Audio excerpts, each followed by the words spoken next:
Impressions Magazine's Ask the Experts podcast and video series, where we talk to veteran professionals from across the decorated apparel industry about the technologies and techniques they've used to help make their own businesses a success. In this episode, we'll be speaking with veteran decorator and professional business coach Stan Banks, founder and principal of the T-Shirt Side Hustle, an online learning company designed to help newcomers to the industry get their businesses off the ground or to help current practitioners take their company to the next level. Stan is also the author of multiple digital masterclasses, including Vector Artwork Basics, and host of the T-Shirt Side Hustle YouTube channel, featuring dozens of videos on everything from equipment reviews to marketing tips and other best practices. In our conversation, Stan and I will be discussing a few of the common challenges those just starting out a new decorated apparel businesses face and how to overcome them. And with that, let's go ahead and check in with Stan. So, Stan, it's great to have you with us, and thanks for joining us on Ask the Experts. Thank you. Thank you for having me. Yeah, absolutely. Well, I'm looking forward to this conversation. We've talked before about this, so I'll tell you what, we're just going to jump right into it. So I guess to start things off, maybe give our listeners a brief overview of your career in the decorated apparel industry, you know, what your background is and what drew you to the business and how T-Shirt Side Hustle came to be. Yeah, no problem. So first and foremost, I don't know how I ended up here like most of us, but I started printing back in 2009. And for me, one hustle at this point led me to another one. So I was in the computers all my life. From computers repair, I went into web design. Web design led me into photography. And then photography, trying to promote my photography business is where I actually came in and started out making T-shirts. And the next thing you know, people were saying, hey, can you make mine? Can you make mine? I knew where to get them printed. I didn't know anything about printing. And I was doing artwork because I had taught myself graphic design throughout this process. And I just started saying yes to people. And the next thing you know, I was selling T-shirts pretty much. So it was like one thing right after another came about for me. Right. And honestly, I think that story is probably one that a lot of people could relate to, right? But you've definitely taken things to the next level as well. I mean, I think of you as an educator, and with T-Shirt Side Hustle and with your YouTube channel, and your coaching. I mean, you've definitely your commitment to the community, quite frankly, you know. So how did that come to be, and you know, what form does that take, and how's it going? Yeah, man, I played football all my life. And when I was in high school, one of my coaches told me that I was going to be a coach. And he was right. And I thought I was going to the NFL like all of us did back in the day.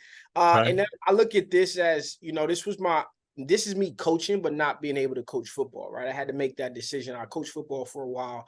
But where that comes in, that's my style of coaching. Like, I'm very hard-nosed, old school type, no excuses, raise the bar every time you do something well type of person. And I was always one that was coaching on the field. And I guess that's what he saw in me. So as I started printing and as I started looking around my environment where I'm from, a lot of people were like, hey, I need money. I can't make money, or I need this. And I was like, well, I know how to make T-shirts. Go sell some T-shirts. So that's where this whole idea came from. And I never had a job growing up. So I think I was 27. Back in 2016, I got my first job.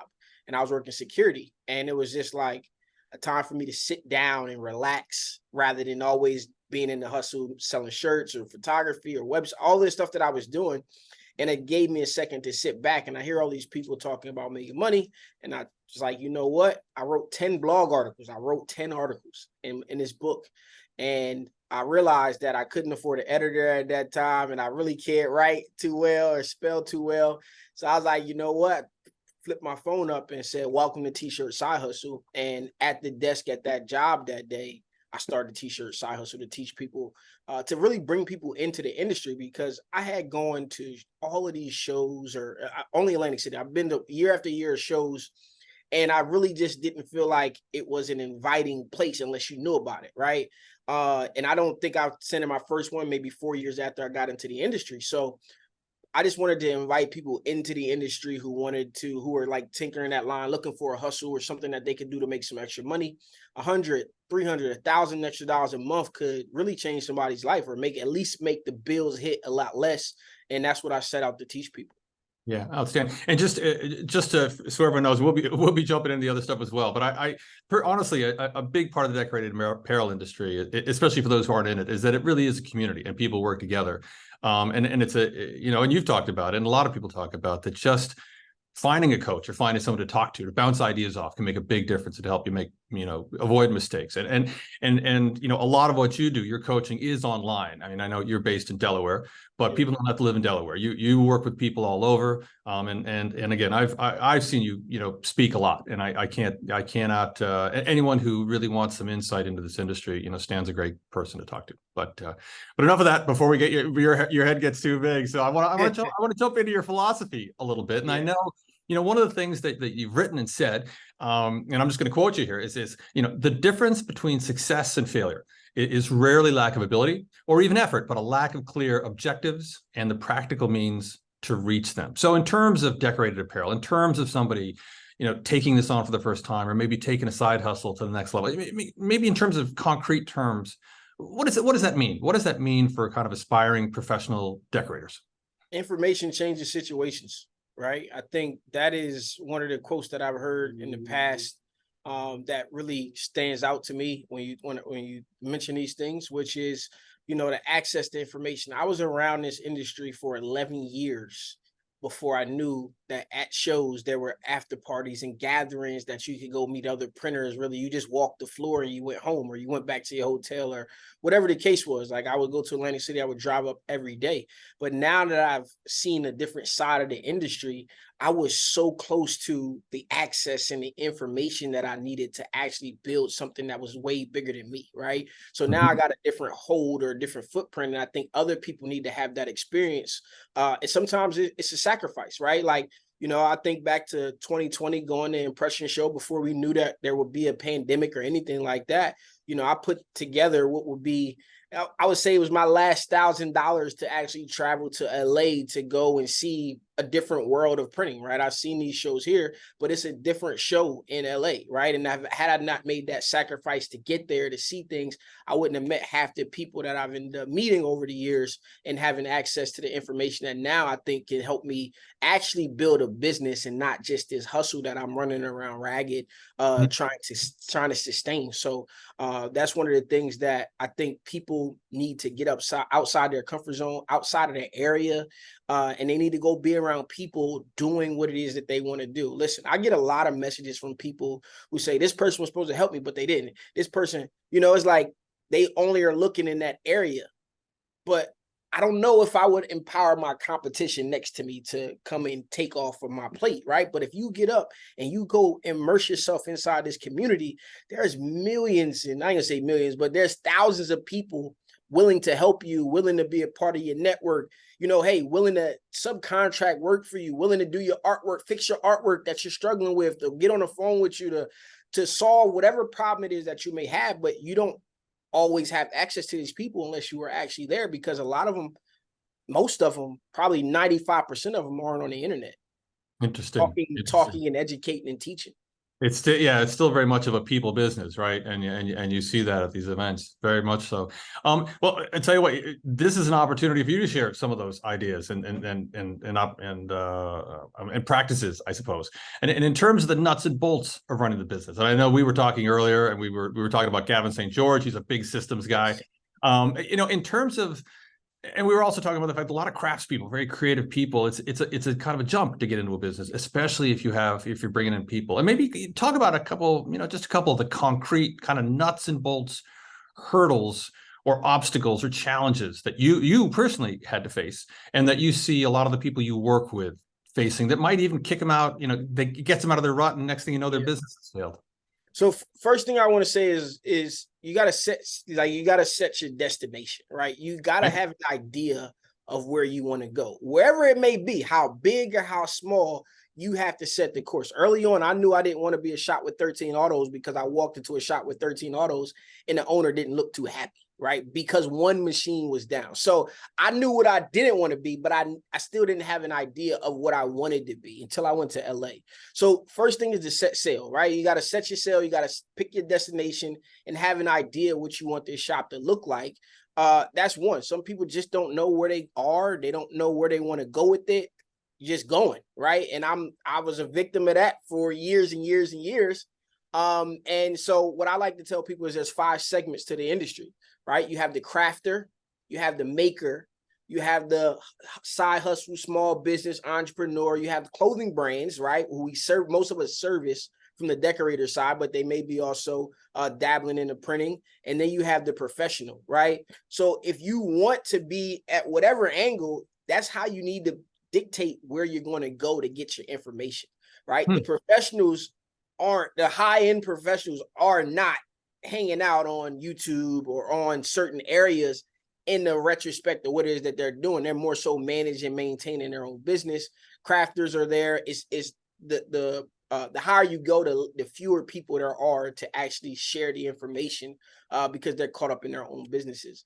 I think next is pricing, right? That's the huge thing. I'm actually putting on a little master class to get people a little bit more acclimated, a little bit more comfortable. But the truth is there's no right answer, right? So I'm going to jump in here, Stan, because I feel like there is a wrong answer, and that is giving it away for free or not valuing your own. I feel like that's been a big thing a lot of people are talking about, whether it's screen print.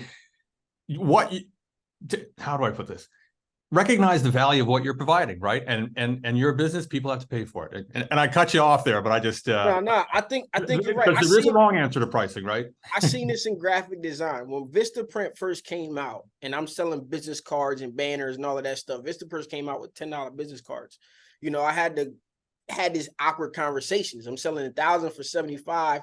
They giving them away for $10 or whatever the price was. And it was like, hey, I'm not here to compete with Vistaprint. If you want a business card that looks like everybody else's, and I had a customer who had a cake thing, and I found another one with a cake thing with somebody else's information on it. And I said, this isn't you, right? If you want something that looks like what everybody else has, this is where you go, right? And I think to know, and whenever you come into an industry you don't know and you don't have an idea, photography, all of these businesses, they all talk about this person coming in and undercutting the market, right? And the truth is they just don't have the ideas or understanding. If I'm doing it out of my house, I don't know what it is to have a $5,000, $10,000, $25,000 overhead that you got to account for. So what I kind of tell people these days is, hey, if you did have a shop, it's a small shop, 1,000 square feet, 5, whatever it may be in your area, what would that cost you? How about we plan today for where we want to get to tomorrow, right? And if you set, like this is again, set and sail, right? Understanding where your destination is. And then that person, instead of saying, oh man, you bottom out the market, you're doing this, they'll start to have something to build to, and they'll understand, like, I'll never get there selling $5 t-shirts, printing them manually, because I can't compete with the big auto that can knock them out in 20 minutes, 15 minutes, and kind of like getting the grasp on, pricing and how to value it. What am I valuing? What is a proper markup and different things like that. And when I say there's no right answer, it's like you see it all over the place, right? You see a guy in New York, you see a guy in Florida, and a guy in Colorado. We had 3 price sheets in front of me, and all of them were complete. Each one was double the other one. And you think about, how do you look at this? You're talking about $1.50 a print all the way up to $10 a print. It was amazing to look at, but who's wrong? Who's to say, right? At the end of the day. Unless somebody's not making a profit, and that's the wrong answer, right? So indeed. But who knows, right? Like, we don't know what that person, maybe that $1.50 printer is in the basement. He's doing all contract work. He don't do nothing but run his machine nonstop, right? So I look, that 13 shop auto that I walked in, I learned that their margins was like 50 cents a garment. Then I understood why this owner is upset, because the machine down and you're only making 50 cents per garment. Obviously you can run them to the max and different things like that, but not to go too far into it. So pricing is like maybe the second thing. And then from there, I think because of the internet, because of what we've been able to do on YouTube and different things like that, I think the industry is very, very focused, or people coming into the industry is very, very focused on 2 things: equipment and what they can make, right? Like, my thing is, now I'm shifting from wanting to bring people into the industry, and now I want to help people grow within the industry, which is something that I'm refocusing everything that I'm doing towards. And it basically, to me, comes from the fact that, obviously it's cool to have all these gadgets and things, but it doesn't matter what you can make unless you can sell it. So what you can make, got this machine or that machine, I can make stickers, I can do this. If you have nobody to sell it to, you just got a bunch of paperweights sitting around you. So we need to be really focused on sales and growing and trying to find opportunities and identifying opportunities based on who we can sell to, different things like that. I'm thinking, you're talking about finding your niche, the 5 segments. I mean, that's the thing. Once you figure out your segment, right? On the one hand, you talk about pricing. On the other hand, suddenly things like costs come into focus too, don't they? It's like, how large a facility, how much space do I need? Can I do it at home? Even things like shipping, right? And how many and workforce comes into play. And I suppose this is a natural thing too, right? If you're not gonna run a huge shop like you were talking about, don't even dream about that auto. It may look cool, but it's like it's going to be a very large paperweight. So, and that's also really that whole. I have to say I love that idea of just figuring out where you want to be in industry. And I suppose probably that can change, right? I mean, you might have started in one spot, and now you're in the coaching business, and now you're into training, and you're still printing. I believe you're still doing printing. I see you got some very sharp stuff for sale on your site. So even if you end up changing course once you set sail, you might have changed course, right? Conditions change, but at least you've got a foundation, right? So no, that's very cool. Any other quick, I mean, unfortunately, as we talked about earlier, we're going to run out of time, and we are going to talk again, I hope. Another kind of a hurdle or something that comes to mind real quick. I think some people want to know when to get into their first space. How much work should there be? And I think it's 2 simple answers. You run out of space, so you need space. I think that's the best one. Like, you're doing so much work that you need more space. And then some people just want to get out of their house, or they don't, they just want to bring people to somewhere else. And my best advice I got from a friend's dad is pick a location that will pay the rent. Often we see screen print shops in the back of these multiplex warehouse spaces and different things like that, where there's no traffic, no way to be seen or anything like that. So I would say pick a location that will eventually bring you enough foot traffic from signage or whatever the case is, that you start getting customers that is going to help you take care of the rent rather than just your word of mouth. Because a lot of people come out of their home into a building and like, man, I'm losing $1,500 or $2,000 a month because I could be keeping this in my pocket with overhead and electric and different things like that. When the truth is like, if you pick the right space or you need the space, it'll all make sense for you. Interesting. I guess, and in a weird way, that gets right back to your whole idea of having a target, right? Having a plan. Everything snaps into focus, right? Because you have something to gauge it by. All right, cool. Well, I'll tell you what, we're kind of getting short on time. Again, as we discussed, we like to keep these kind of short. One quick question though, and we kind of discussed this earlier as well. But what would you say to anyone thinking about getting into the decorated apparel business these days? I mean, is there room for fresh blood out there?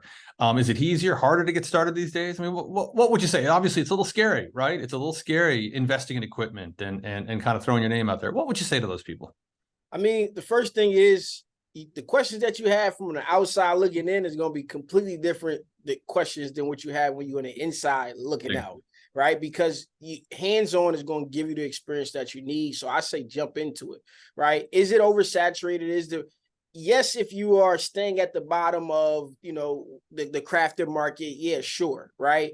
But once you kind of get your feet into this and you kind of identify your niche, right? Not your segment, but your niche of who you serve, right? For me, I'm looking at sports teams because I'm an athlete. I'm looking at schools because I'm active in schools and different things like that. So there's so many areas that you can dive deeper into just based on who you know and what you're already naturally focused on. So I think there's more than enough work out here. Obviously, it's getting more eyes and attention these days with the way that the social media and internet is going. But it's still room to make money.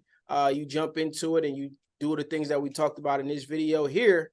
And you get yourself some good friends, some mentors, some people around you that can help you and guide you in the right direction, and you'll be fine.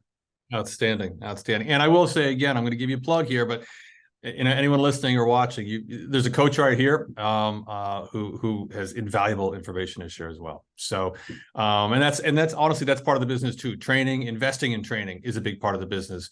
To master your craft.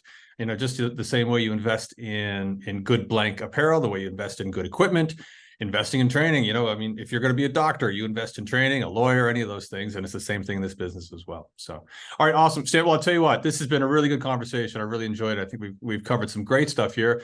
And again, I hope we talk really, really soon, some more about this and yeah, helping people out, getting going. So again, thanks a lot. Thank you. All right. Well, that wraps up our conversation with veteran decorator and business coach, Stan Banks. For those interested in contacting Stan directly or find out more about how things work at his company, T-Shirt Side Hustle, go to tshirtsidehustle.com. For those interested in learning more about Impressions Magazine and the thrice annual Impressions Expo trade shows held in Fort Worth, Texas, Long Beach, California, and Atlantic City, New Jersey, go to impressionsmagazine.com. For now, though, thanks for joining us and keep on decorating.